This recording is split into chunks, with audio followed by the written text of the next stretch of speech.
আপনারা কিছু করতে পারেন না। এইরকম দেখায় আপনাদের খোঁজ নেন, প্রশাসনে বসে আছেন, খোঁজ নেন। ম্যাজিস্ট্রেটকে দেখে নেওয়ার হুমকি রুমিন ফারহানার।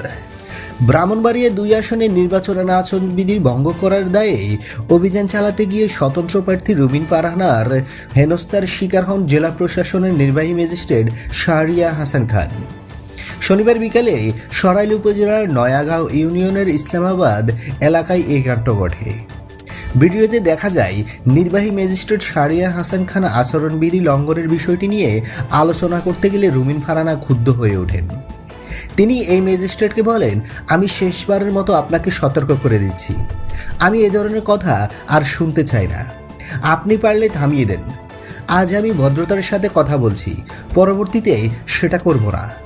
এ সময় তিনি আরো বলেন, অন্যরা আপনাদেরকে বৃদ্ধাঙ্গুলি দেখায় খোঁজ নিয়ে দেখেন, আমি রুমিন ফারহানা না বললে আপনি এখান থেকে বের হতে পারবেন না স্যার। মাথায় রাখেন, যাদের কথায় এখন আপনারা চলছেন, শেখ হাসিনার সময় তারা কানে ধরে খাটের নিচে থাকতো। আমি রুমিন ফারহানা, আমার কোনো দল লাগে না।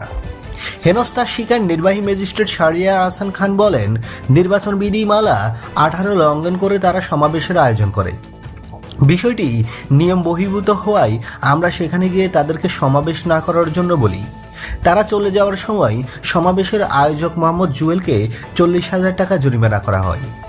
সমাবেশ করতে না পেরে চলে যাওয়ার সময় ওই প্রার্থী আমার সাথে অসৌজন্যমূলক আচরণ করেন। বিষয়টি আমি অতিরিক্ত জেলা ম্যাজিস্ট্রেটকে জানিয়েছি। বন্ধুরা, নিত্য নতুন খবরাখবর সবার আগে পেতে আমাদের ইউটিউব চ্যানেলটি সাবস্ক্রাইব করে সাথে বেল আইকনটি অন করে দেওয়ার অনুরোধ রইল।